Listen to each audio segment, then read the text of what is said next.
Good morning. It is from the capital city of Kenya, Nairobi, on this 28th day of July 2025. My name is Elijah Charles. Here again, in case you're just joining us, this is most certainly the Morning Drift and Look Up TV.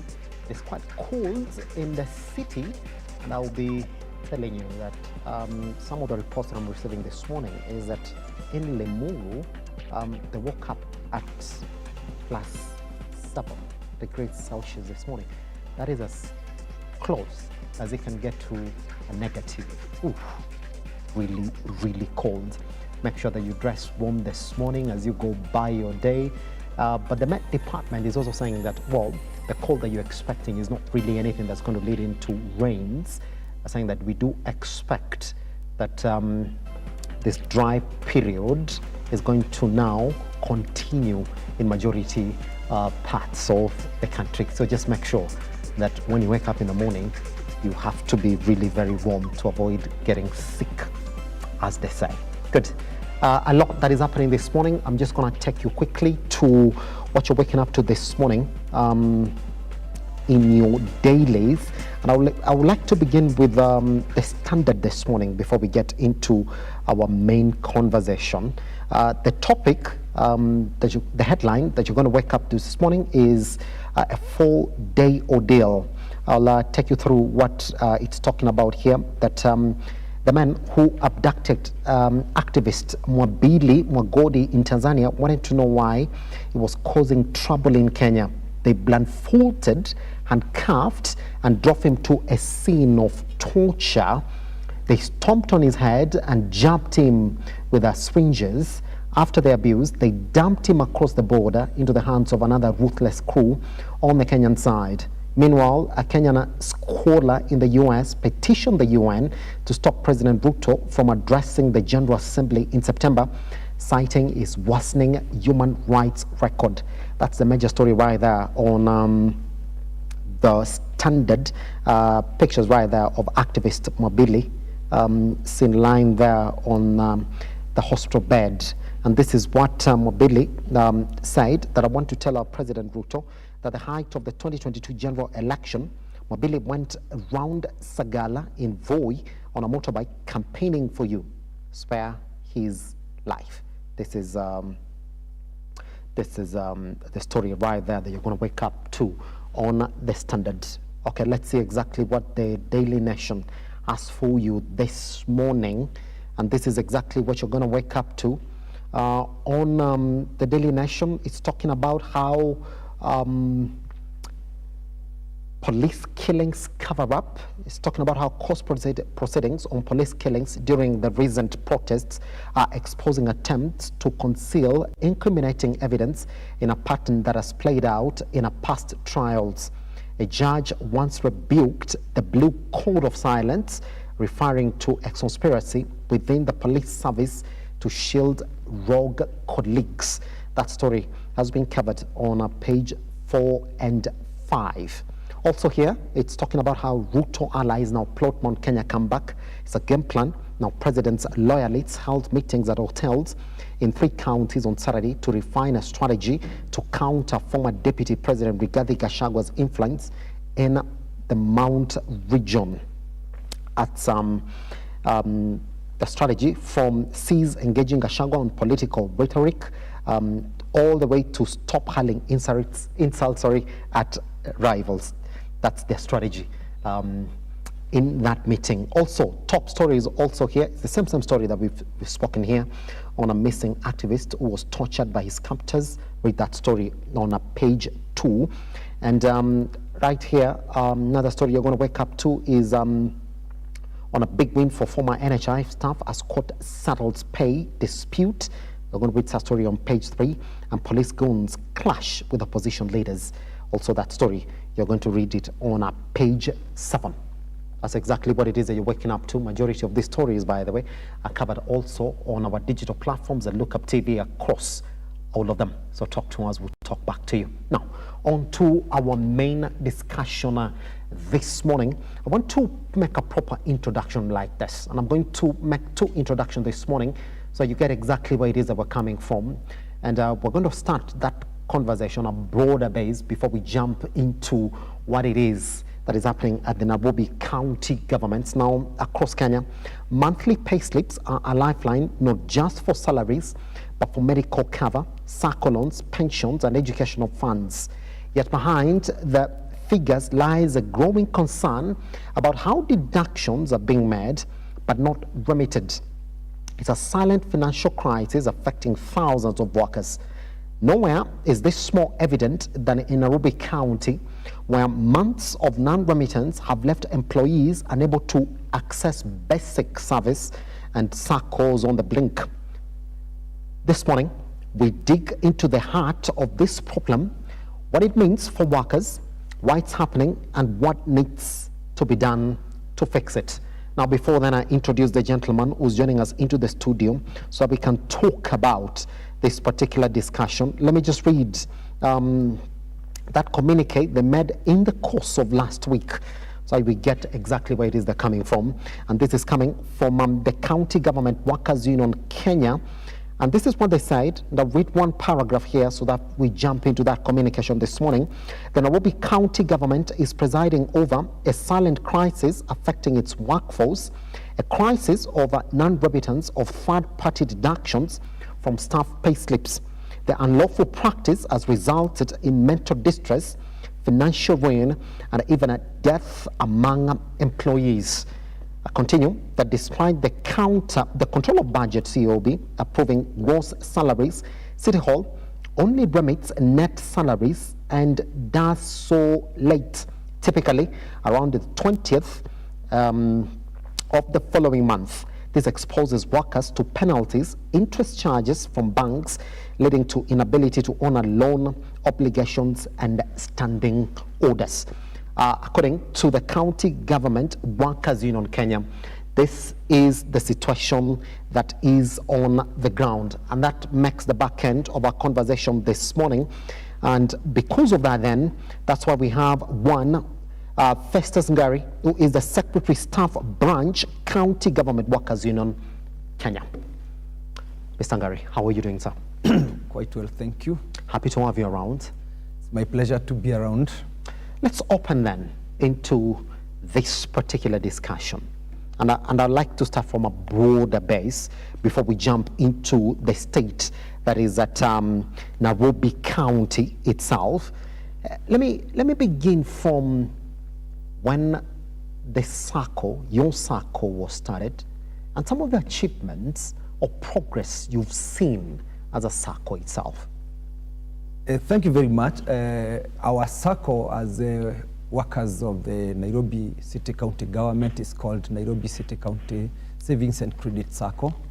It's quite an old SACCO, and I cannot be able to confirm the asset base, but yes, yes, it has been there for quite a long time. We found it there, and it has been a source of quick borrowing for various loans, may it be development, emergency loans, or school fees loans, among other products that it offers. Yes. So a very, very important institution, really, to enhance the workers' welfare financially. That's it.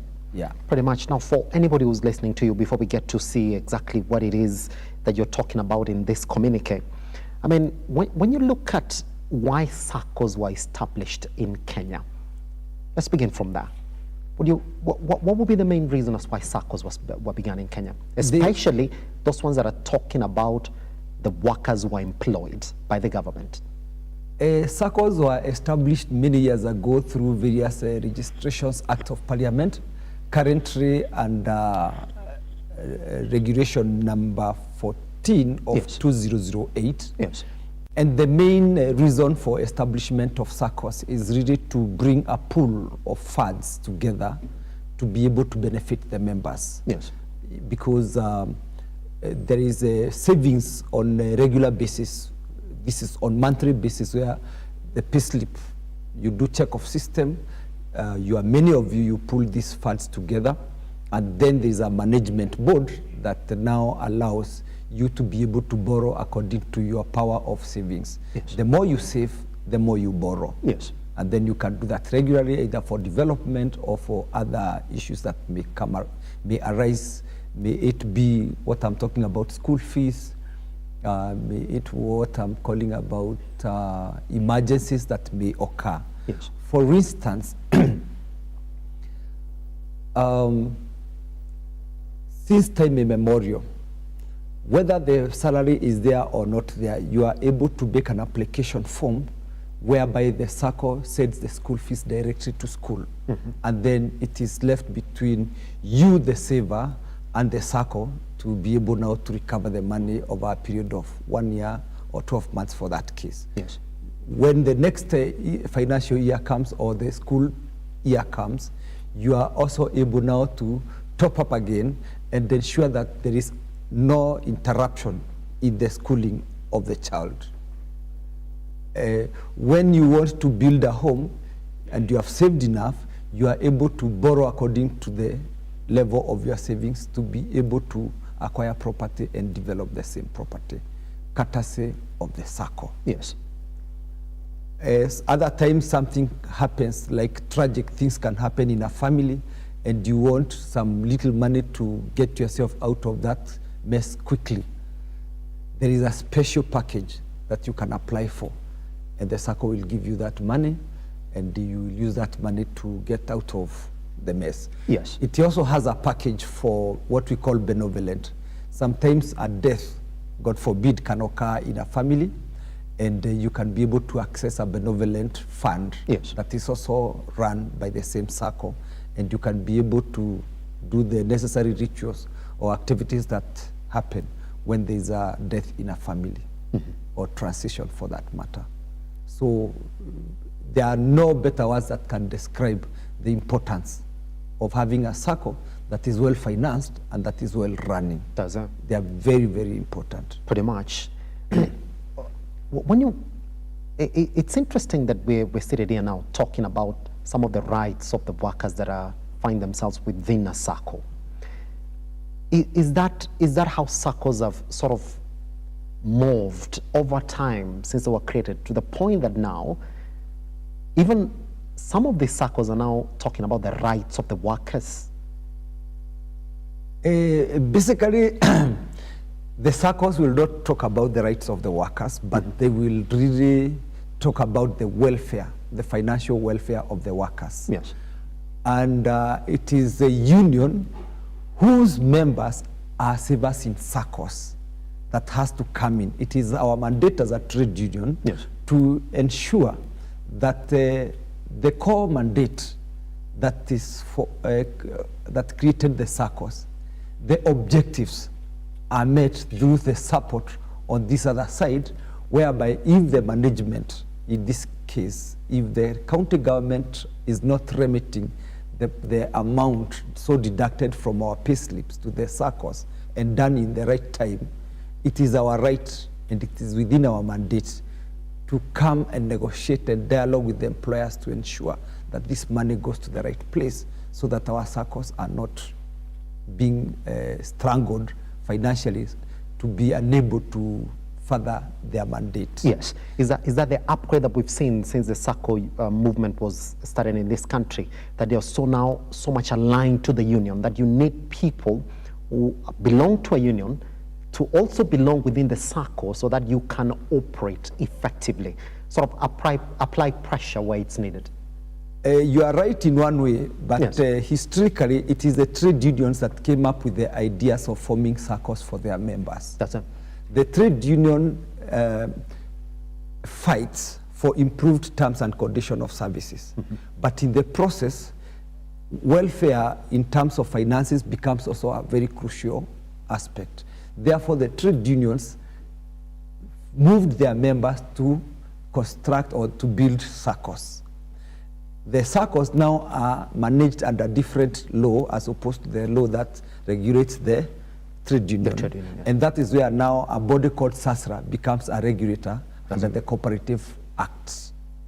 So there is a well-defined legal boundary, but we are like Siamese twins, that we cannot be separated because we're one and the same. It's only that the regulatory authority is now different. Yes. Yes. Pretty much. But at the end of the day, the end result is the benefit of the welfare of our member. The terms and conditions must continue improving, and the financial aspect must also continue improving. It's more of a collaboration where improvement must be maintained at all times moving forward. That's it. All right, now for the sake of the conversation that we're having this morning, because we're actually talking about the deductions there and would normally happen for a Kenyan worker. Can you paint a picture for those who find themselves in SACCOs? What sort of deductions do their payslips go through? There are quite a number of deductions, and among those ones that directly impact on the employee is one, there is a pension deduction. That's it. Because at the point of retirement, this employee is too tired to continue in active life that can bring bread on the table. So pension is one of them. SACCO is one of them, that while I am in the service, I can continue accessing funds for personal and family development, which also develop the economy, because, you know, SACCOs do many other things. There is welfare deduction, where a number of employees can come together and decide commonly to put also a smaller pool.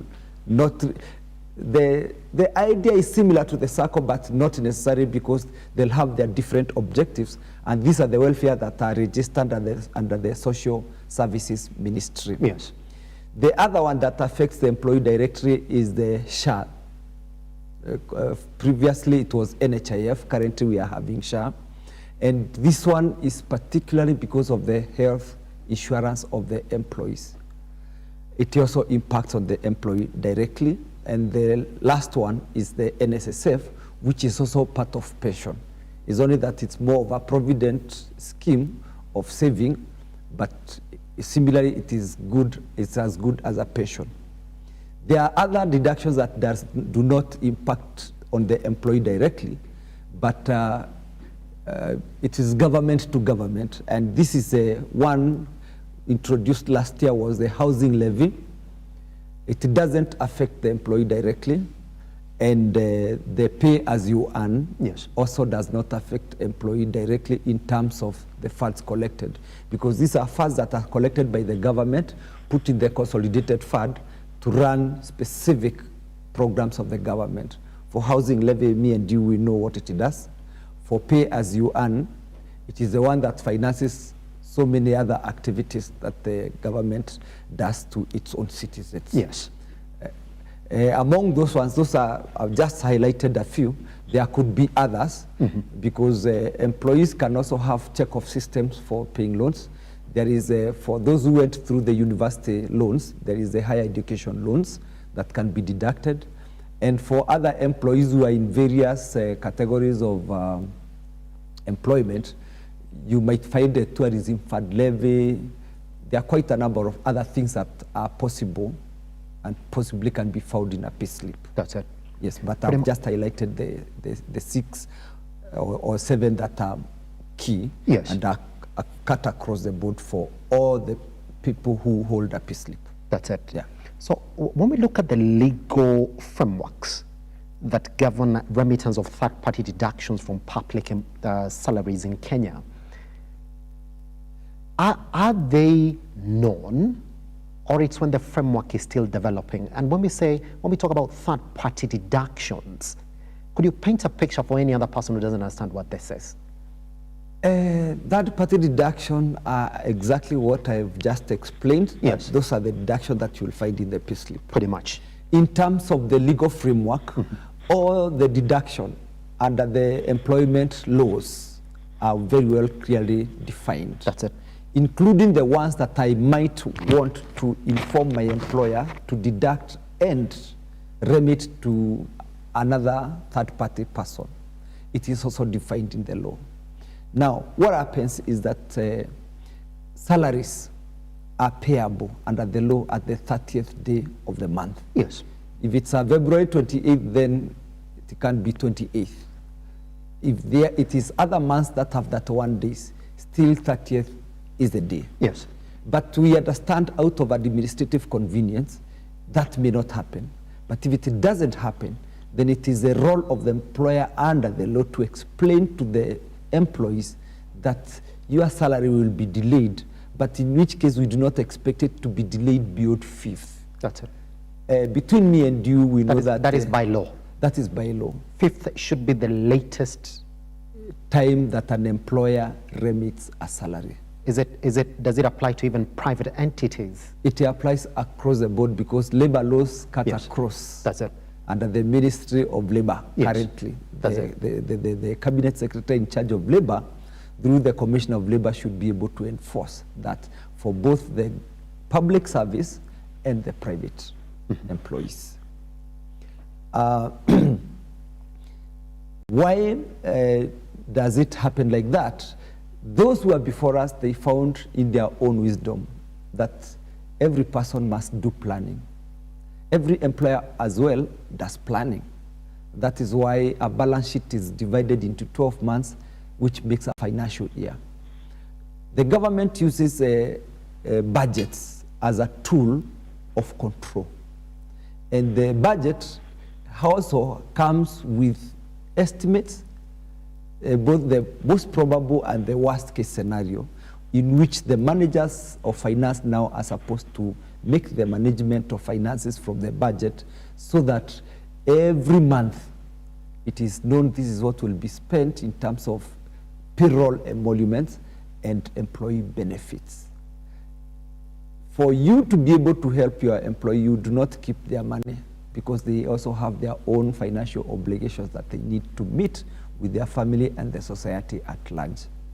Therefore, if the employers were to follow the budget, the issue of delay of that party deduction would not arise. Yes. Now, what we are saying is that where I'm coming from, the aspect of financial discipline leaves a lot to be desired. It is known what should be remitted at the point of payment of the salary because the salary is gross salary. It comes with all the aspects that are in the credit side of the payslip. Yes. The basic pay, the housing, the commuter, other benefits, risk allowance. Talk about even where there is in those hardship areas, there is hardship allowance. If this allowance do not come on the same day, then the planning by the recipient becomes quite chaotic. Pretty much. The aspect of the employer keeping the record also becomes a tedious exercise. Yes. That is why it is important to close the payroll much earlier, preferably between 15th and 20th, so that by 30th, everybody gets their pay. Pretty much. At the worst. Yes. Yes. And I know we're going to look into now the situation within the Nairobi County government, where you're going to paint a clear picture of what is going on there.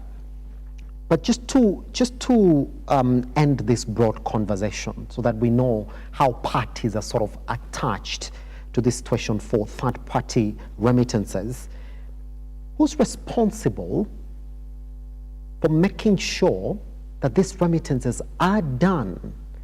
And in your communique, control of budget is also mentioned in it. Where does the control of budget come in this chain? Can you make that clear? First of all, the person responsible for making payments and finance is the committee, the person we call CEC. Yes. CEC, that is the abbreviation for the county executive chair. Executive committee member in charge of finance. In charge of finance. Equivalent of the Minister for Finance. Yes. This person under the PFM Act of 2012, severally revised, is a person who is in charge of communicating between City Hall and the externals. The external, we are talking about Treasury, in which case now the person in Treasury is a controller of budget. So step by step, what happens is that after all the payroll benefits have been calculated by the Human Resources Department, they forward the requisition to the CEC member. Now the CEC member now makes requisitions to the controller of budget for approval in accordance to the approved budget. Yes. The controller of budget's work is very easy because it's just to check out the requisition versus the budget. And once there is no query, everything is clear, there is compliance, the controller of budget gives an approval. And after the approval is given, the money comes from the exchequer, and the other money, which is from the own source revenues, is also approved, and the payment is done. It should be as simple as that, an exercise that can take less than a day. Yes. Yes. Pretty much. Good. So the other question is now, why timely remittance, usually by the 9th of every month, is crucial for SACCOs. Do SACCOs also extend that period and say, well, we might anticipate a delay, which might go all the way to 9th? Because when I was doing my research, I came across this 9th date, but they say we might anticipate a delay, but for us, let's extend it up to 9th. And then when I spoke to a couple, and I do apologize that we didn't get somebody from the Nairobi County government to come also be a part of this conversation, they said there might be a delay, which is also recognized by the same SACCOs that are fighting us currently. And they said, well, we don't anticipate for it to go beyond 9th. And then they added this, that in the event that 9th would fall on a weekend, then we do anticipate that majority of these remittances are normally done by the following week. I'm going to give you 45 seconds to respond to this. Once we come back, now we talk about the exact state of the affairs in Nairobi County government. Gary. Thank you very much. In 45 seconds, SACCOs may not suffer a lot when the money is not remitted by 9th. However, SACCOs would want to get that money earlier than 9th. The most painful yes. is a institution like SHA. If the money is not remitted by 9th, those people who are sick and need to be admitted in hospitals cannot be admitted. Those people who are in hospitals and need to be discharged cannot be discharged. So it is more painful because of the risk that is involved for an institution like SHA. It is also more painful like a bank loan, whereby if you have a standing order for 9th and it is not remitted, then you have to incur extra interest and penalties. That's it. Pretty much. Once we come back then, we will still be talking to Gary Festus as we look into the situation that is now being faced by majority of Nairobi County workers who say there's a lot of injustice in their pay slips. In fact, it goes to the point where some of them, instead of receiving gross salary, are receiving net salary. Once we come back, what is happening on the ground? What has been the response for Nairobi County government, and what is the way forward? Right here at Lookup TV. You can talk to us at Lookup TV across all your social media platforms. I am at Kenya Simba. Once we come back.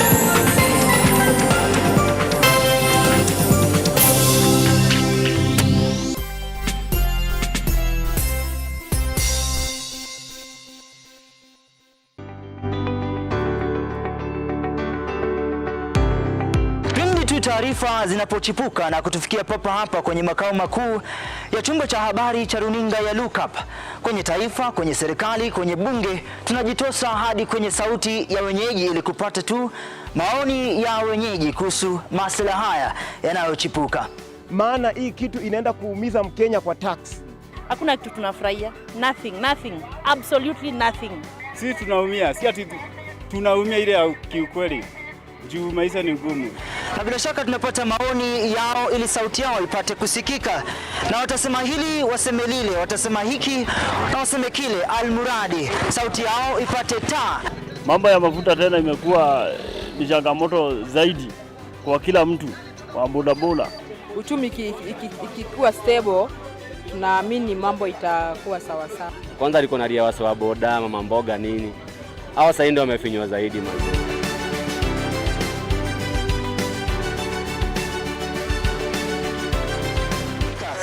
Mtazamaji, hii ni bunge la wenyeji.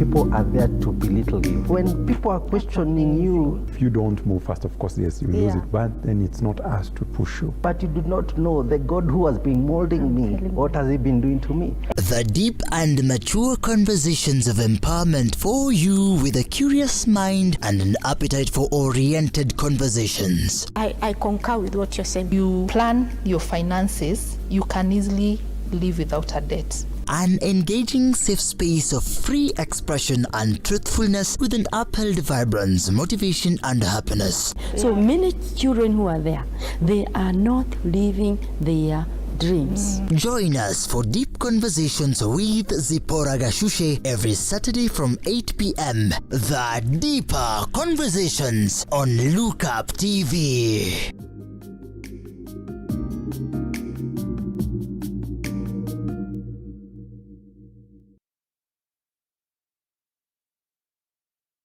Start your day with a workout routine, an exciting moment of exercise that is simple but powerful for your ultimate fitness. Build your strength, shape and body muscles with lunges, push-ups, squats, burpees, planks, dumbbells and more. Let's work out every Monday to Saturday from 6:30 a.m. on Fitness Zone, a one surefire way to attack your fitness regimen effectively.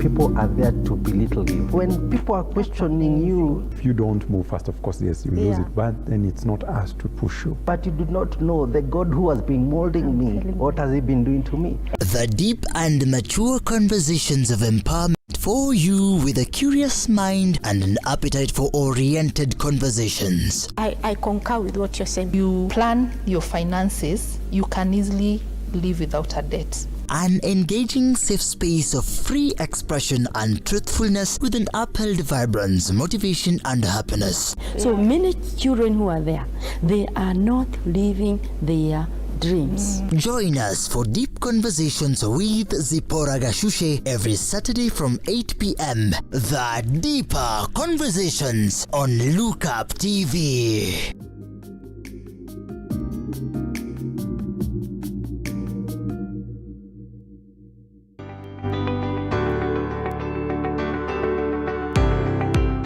Taarifa zinapochipuka na kutufikia papa hapa kwenye makao makuu ya chumba cha habari cha runinga ya Look Up, kwenye taifa, kwenye serikali, kwenye bunge, tunajitosa hadi kwenye sauti ya wenyeji ili kupata tu maoni ya wenyeji kuhusu masuala haya yanayochipuka.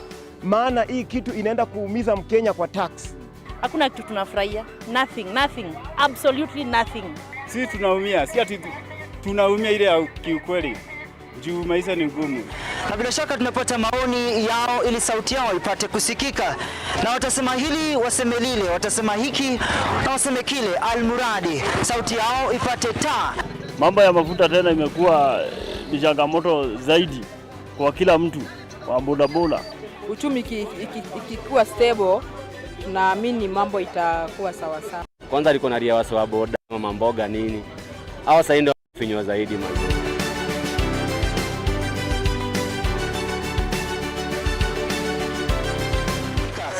Mtazamaji, hii ni bunge la wenyeji.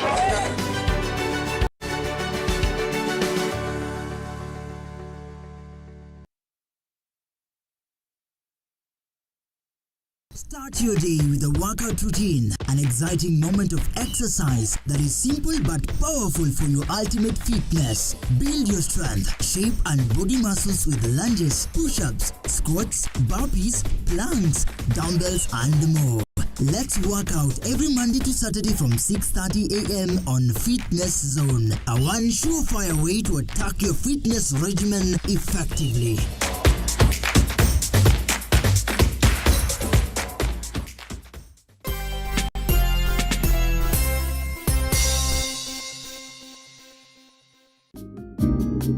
people are there to belittle you. When people are questioning you, If you don't move fast, of course, yes, you lose it, but then it's not us to push you. but you do not know the God who has been molding me, what has he been doing to me? The deep and mature conversations of empowerment for you with a curious mind and an appetite for oriented conversations. I concur with what you're saying. You plan your finances, you can easily live without a debt. An engaging safe space of free expression and truthfulness with an upheld vibrance, motivation and happiness. So many children who are there, they are not living their dreams. Join us for deep conversations with Zipporah Gashushe every Saturday from 8 p.m. The Deeper Conversations on Lookup TV.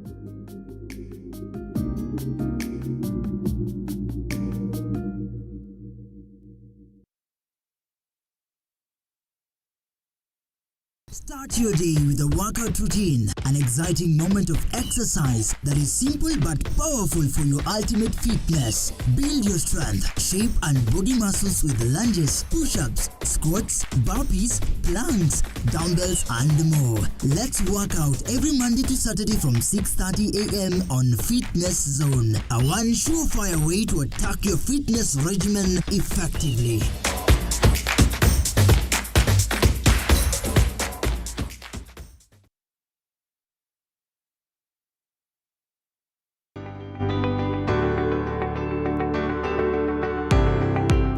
Taarifa zinapochipuka na kutufikia papa hapa kwenye makao makuu ya chumba cha habari cha runinga ya Lookup, kwenye taifa, kwenye serikali, kwenye bunge, tunajitosa hadi kwenye sauti ya wenyeji ili kupata tu maoni ya wenyeji kuhusu masuala haya yanayochipuka.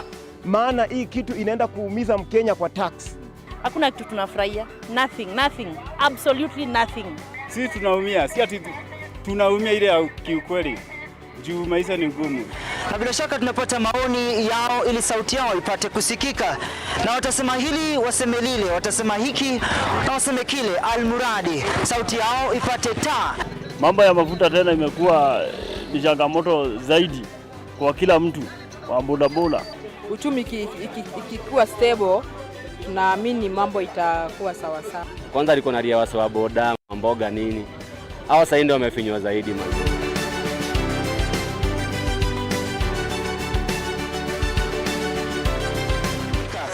Mtazamaji, hii ni bunge la wenyeji.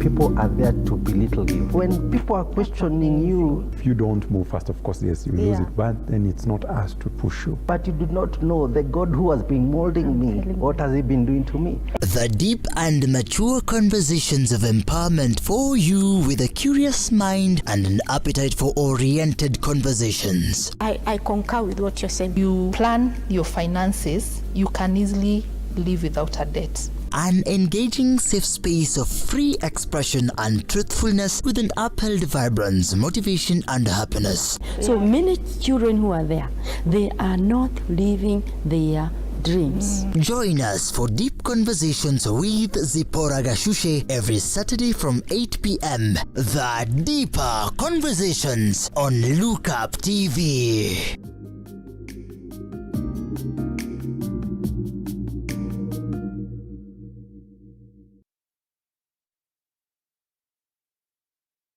Start your day with a workout routine, an exciting moment of exercise that is simple but powerful for your ultimate fitness. Build your strength, shape and body muscles with lunges, push-ups, squats, burpees, planks, dumbbells and more. Let's work out every Monday to Saturday from 6:30 a.m. on Fitness Zone, a one surefire way to attack your fitness regimen effectively.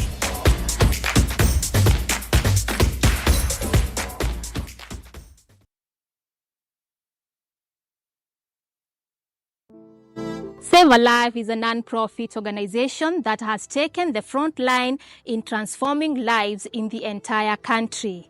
So far, we have transformed life of over 100,000 people through our programs, which include medical support, youth empowerment, street family program, feeding program, and climate change.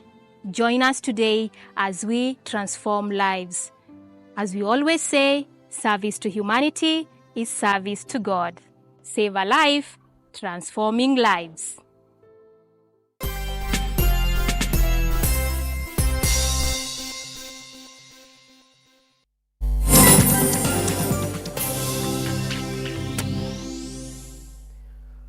Welcome back to Look Up TV. You're watching The Morning Drift. My name is Simba Elijah Charles Kiage.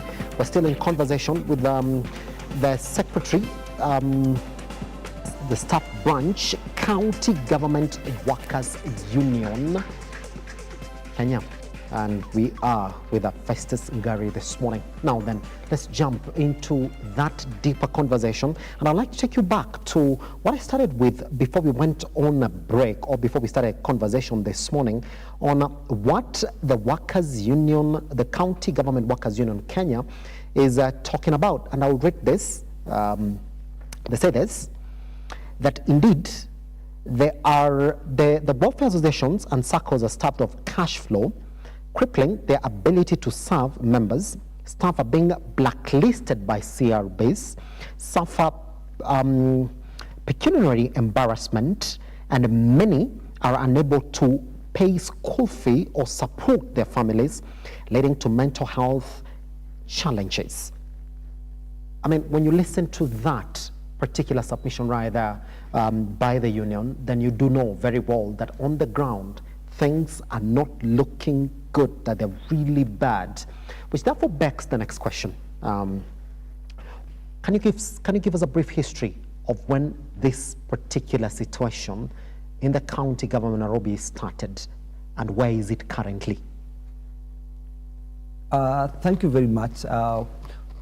I may not give a very, very long history, yes, but I am so sure that when I was given the mandate of leadership as a secretary of the union, yes, that was the year 2021, I found the situation was not very bad.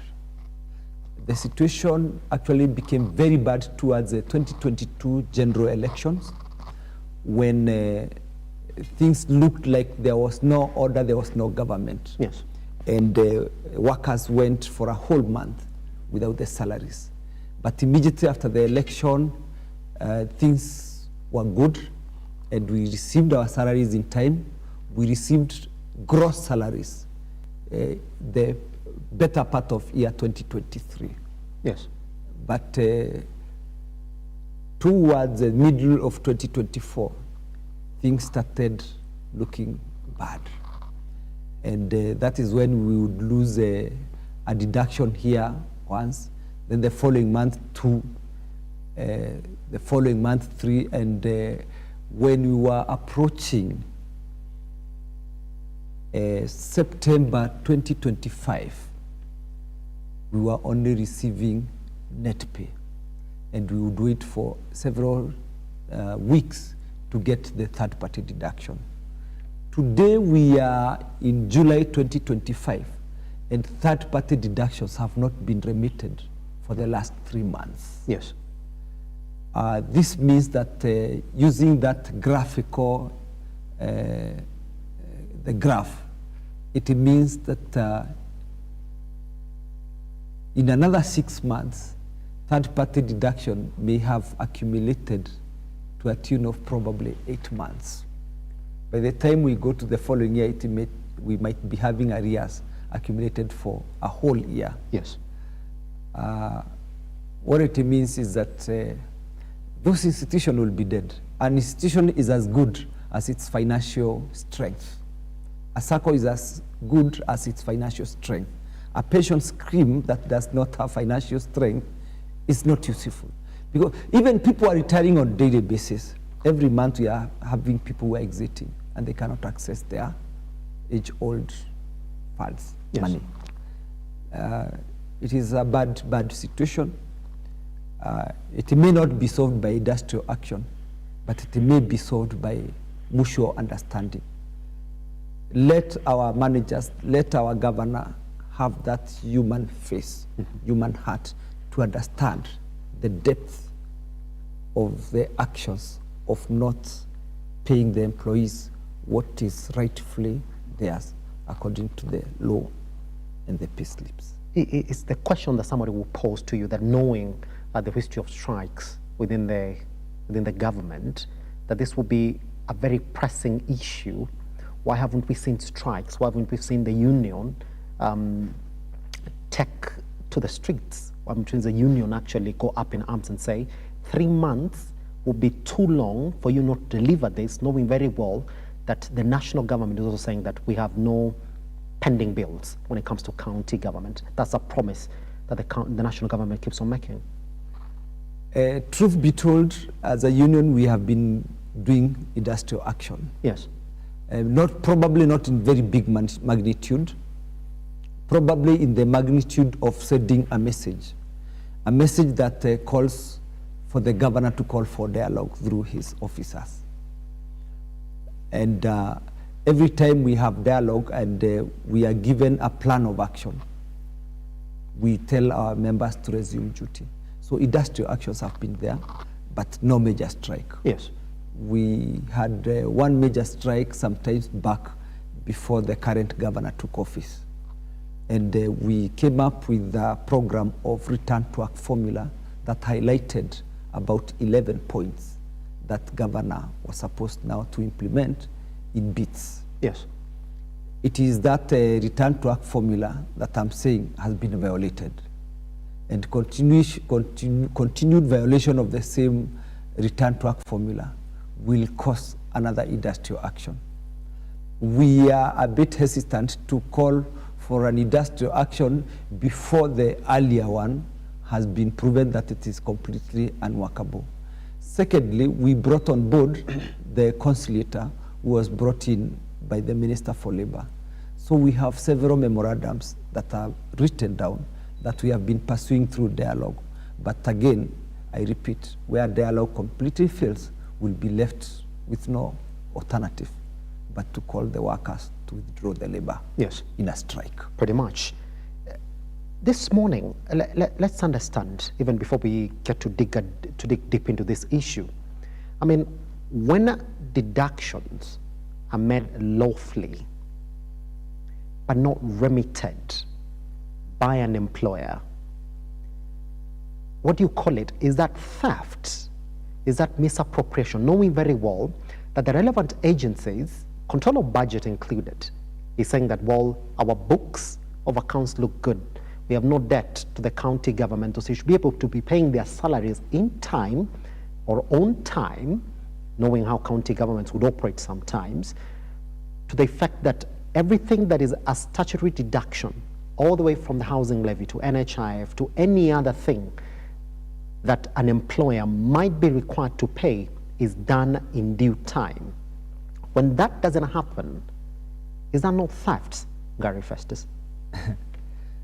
Let me say honestly that this is theft as well as misappropriation. Mm-hmm. Let me explain. Yes. When you are making requisition to the central government, to the controller of budget, you make a requisition of a certain figure that is balancing with the staff emoluments. When that is approved, that is exactly what you should pay. When you get a figure approved and then you pay half that figure, and in terms of accountability, you cannot be able to explain why you received 100 shillings and paid 50, and further explain where the balance of 50 is. Yes. In audit, they call it fraud. Yes. As long as there's no explanation, that is fraud. And fraud, to me, is theft. So it starts with the misappropriation that equals theft, because nobody can explain where the balance of the money so approved went to. When you deny a pensioner to receive retirement benefits, you are not only denying that person, but you are stealing from that person, because that money came, but it went elsewhere. In good financial keeping, everything must have an explanation, including an item that is in suspense. Must be explained that when this money came, it was supposed to be spent for a certain event, but this event was overtaken by events. And that suspense now can be pulled back into an appropriation, whatever we call, what is the word we use to say that this money was not spent, but it can be spent elsewhere. Yes.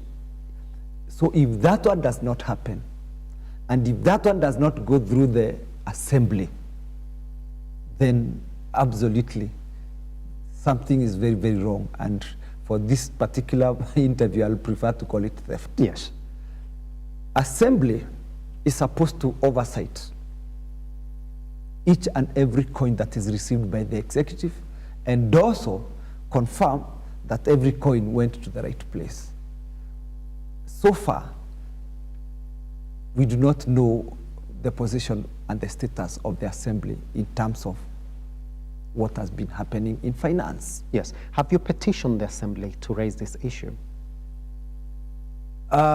Recently, I have not, but sometimes back, yes, we did a petition. We were invited into a discussion, and discussion ended up that the officers, the senior officers in the finance would be summoned under the Labor and Social Welfare Committee of Nairobi County Assembly. We have not been able to get the feedback of what happened after that petition. This means that probably from here I need to go and make a new petition, so that when the assembly now sits, the workers can be put into consideration, especially now that we have just started a new financial year. Yes. Yeah. All right. Could you paint for us a picture? How bad are things on the ground? Because right here you're listing, you're painting quite a grim picture. And this is what you're saying, that while majority of your members cannot access health services like SHA, some of them have been listed by CRBs, some of them are not able to pay school fees for their kids. How bad is the situation, and how are they coping now that we've not seen an industrial strike, we've not seen a petition that has gone all the way to the county government and actually tabled and talked about, and resolutions came from the county government itself? I can only use words to paint the picture and say that the situation is very, very bad on the ground. When you meet the employees on the street, you'll not be able to know what they are going through because it is not written in their faces. Yes. But when they come to my office and they tell me the trouble they go through when their houses are locked, and you have to find accommodation in a neighbor's house, in a relative's house, when you have to explain to your children that your parent has not been paid, that's why you cannot go to school. The worst case scenario are those people who have chronic illnesses. They cannot be able to access medical attention, probably because of either SHA or the existing medical cover under the human resources has been exhausted, because our medical cover has limits. Yes. So when a medical cover has been exhausted, and on the other side, the employer has not done the remittance to SHA, the situation is very, very bad.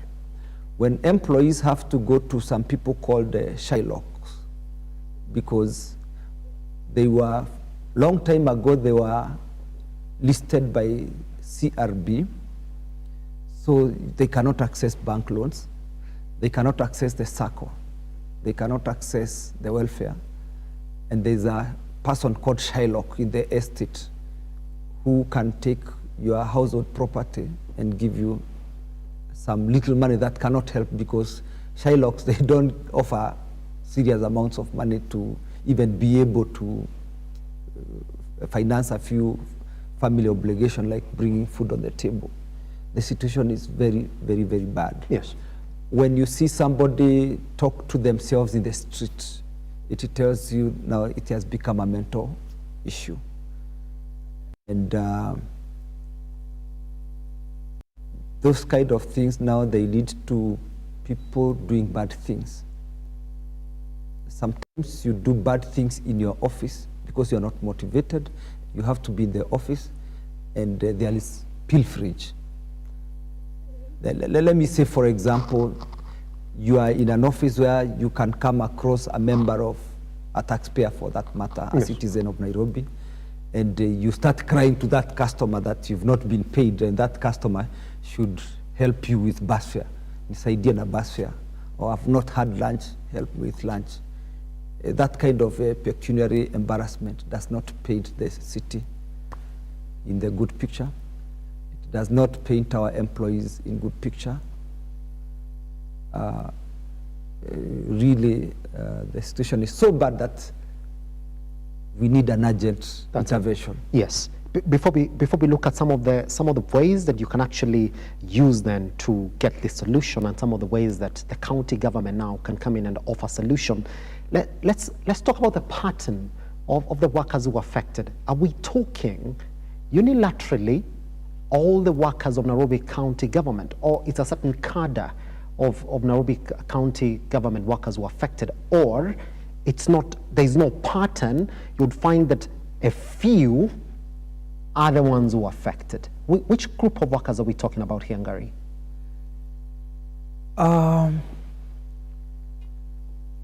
We are talking across the board. It's only that people do not talk about their problems.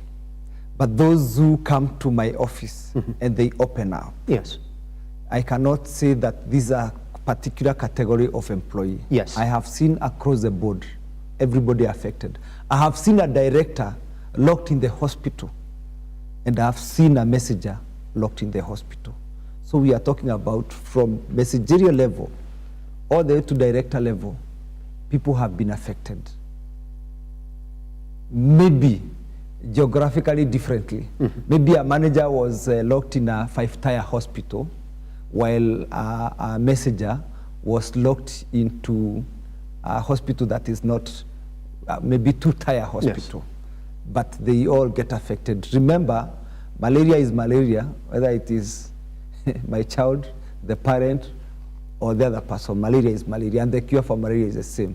But when it comes to accessing facilities, we may access different facilities depending on our accessibility to the available institutions. But the issue of pecuniary embarrassment is across the board. Yes. The issue of mental stress is across the board. Yes. Maybe one is crying for 100,000, the other one is crying for 20,000. But all of us are affected. That's it. Let's talk about the pattern of also this problem. Is it continuously for 3 months, or cumulatively?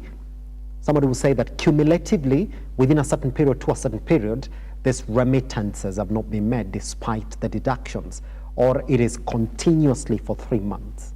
This is something that just found us on the way. Remember, there's a time we never suffered salary delays. Yes. So planning was perfect. Everybody would plan according to the expectations. Once your payslip comes and you see what you're expecting, and the day you're expecting, when it comes, the planning was as simple as that. Yes. The problem now started when I am planning to pay my landlord on 5th, and the landlord is not paid on 10th, and my house has to be locked, and at the same time, I have now to pay the landlord the cost of opening the house. The problem on 10th, and I do not pay the loan the following month, and the bank must slap me with double penalty, and the interest has also grown. It becomes a cumulative problem. Yes. So that by the 3rd month, now I have to think about how to deal with the bank, because the bank has made its demands. I cannot meet the demands of the bank. I can also not meet my own personal demands. And the situation now bursts into something else. And that's where now people break up mentally. Yes. Because there's nowhere to go. You are between a very hard rock and a very hard place. Yes. And some end up in the hospital and they get help. others end up in the hospital, but the situation gets worse.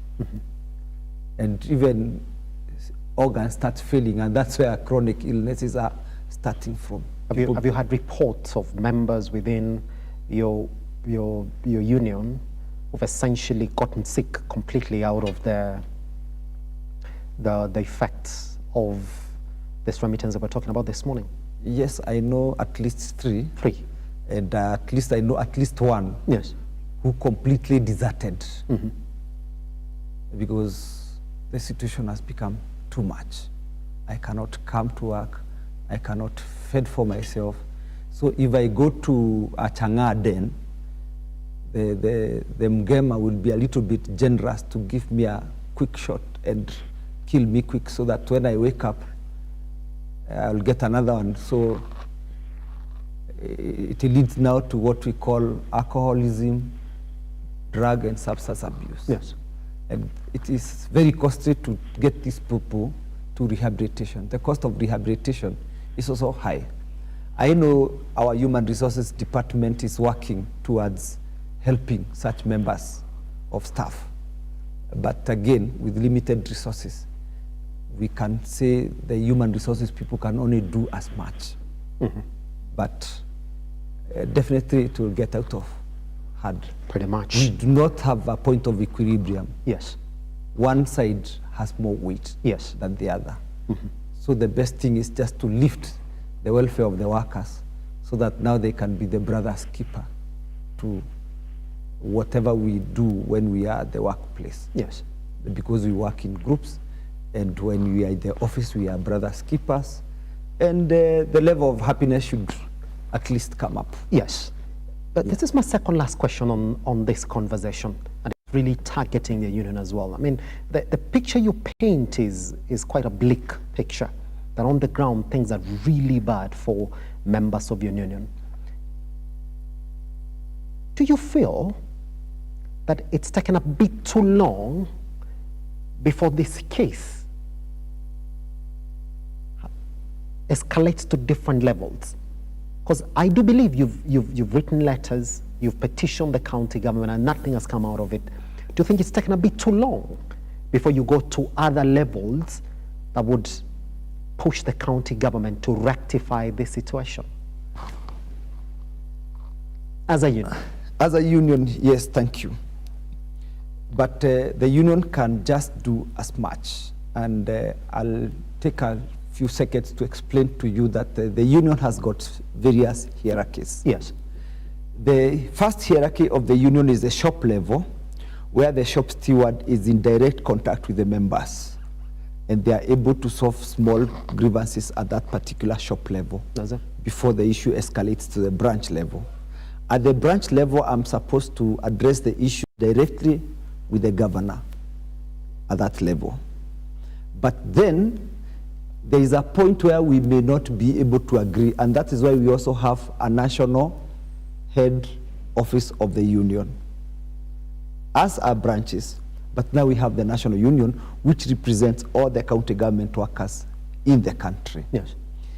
Our union is an affiliate of the Central Organization of Trade Unions, Kenya. So we also need to look at the role of the employees. Because again, from there you'll find that now KOTU is also a member of International Labour Organization, ILO, which sits in Geneva. There are several other bodies that we are affiliated to. Why am I saying about all these hierarchies? We are talking about all these hierarchies because first and foremost, the rights of workers under the Constitution of Kenya are basic human rights. Yes. If the union at the branch level cannot be able to advocate at that particular point, then we need to go to the higher level of the union to ask for the same.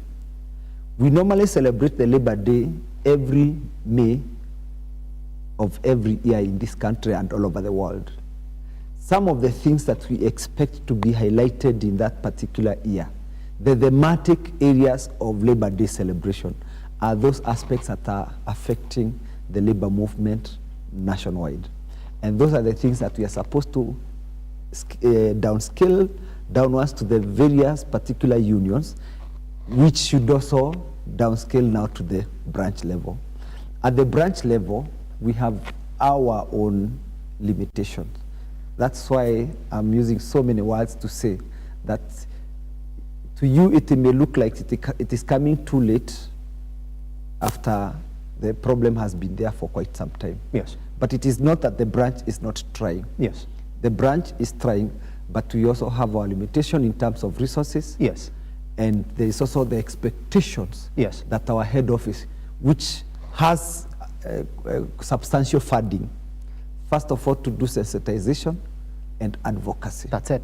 So if my head office is not doing advocacy and sensitization, yes. if COTU is not addressing yes. the issue of the county workers union, then you will find that at the branch level is limited in terms of what we are very, very limited in terms of how much we can be able So to could you confirm that this particular case is seated at your head office and they're quite aware of what's going on in the Nairobi County government? They are very, very, very much aware because yes. there's no correspondence that we do to the management of the city that is not brought to the attention of the yes. head office. That's it? Yeah. Pretty much. At what point would it be escalated to COTU? Now, if my general secretary finds the issue has a lot of weight. Yes. Which it does, isn't it? He is a member of the COTU board. Yes. And they usually have their quarterly meetings. He should be able now to highlight this issue at the COTU board level. Yes. And find out solutions in terms of how COTU can come in at the national level, either yes. to address through the president or we call him what? Head of public service. Yes. At the office of the president. Does it? And we'd expect now the benefits to escalate down to the rank and file members. Pretty much. Let's take 45 seconds to clear this conversation, Mr. Ngari Festus. What does the Nairobi County government need to do today to start solving this particular issue? Very simple. These are all issues of financial management. We expect them to come up with a policy that is very, very clear in terms of implementation. Yes. That policy should be oversighted by the county assembly, and to have line managers yes. in finances who have the necessary skills to be able to implement the policy in line with the budget that exists. That's it.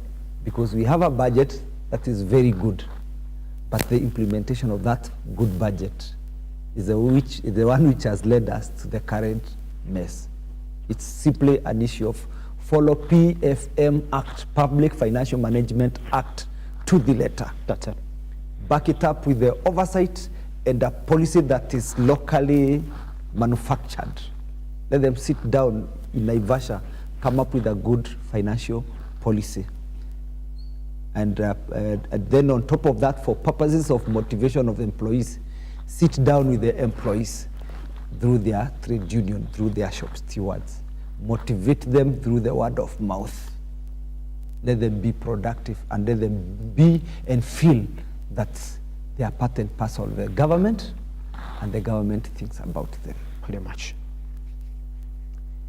A conversation that is essentially looking at the deductions from your pay slips and also shares or throws a light at exactly what's going on at the Nairobi County government.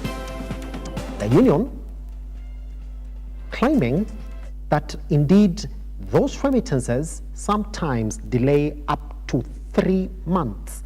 And if you do know, 3 months according to the Kenyan law or the Finance Act, you're bound to be listed by any lender within the country. So that really paints quite a bleak picture on the Nairobi County government. So hopefully the situation gets solved as soon as it can, in conversation with one Gary Festus, who is the secretary for that Nairobi County Workers Union Kenya branch.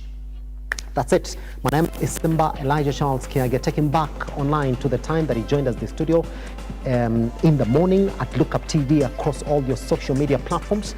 I am Kiage Simba. I'll see you tomorrow for more conversations on this. Goodbye.